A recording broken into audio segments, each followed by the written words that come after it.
최근 수원에서 영아 살해 사건이 드러났는데요. 미제로 넘어갈 뻔한 범죄가 밝혀지게 된 건 임시 신생아 번호 덕분이었습니다.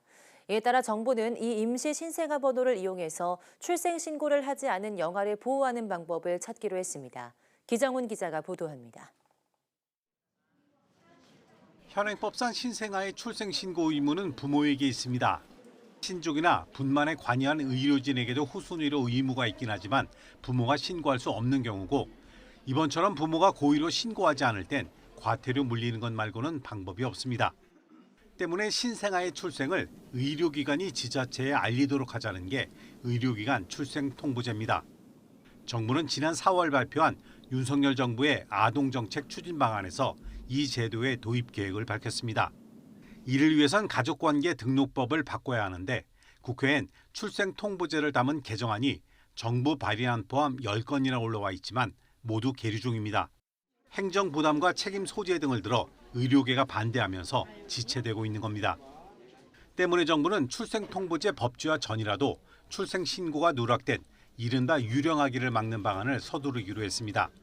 대안은 출생신고 여부와 상관없이 부여되는 임시 신생아 번호입니다.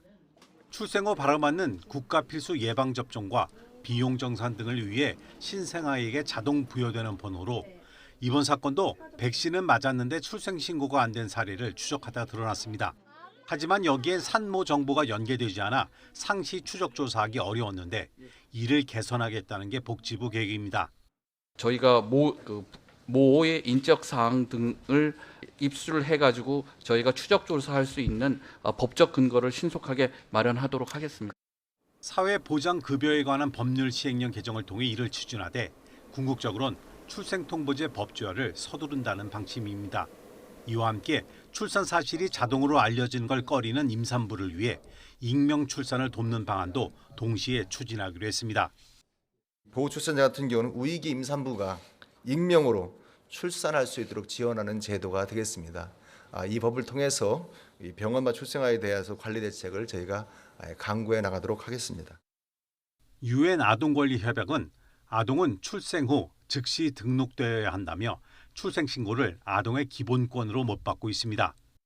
이 권리를 위해 법과 제도를 정비하는 것은 이름 없이 숨진 어린 생명들을 추모하기 위해 어른들에게 남겨진 숙제입니다. YTN 기정훈입니다.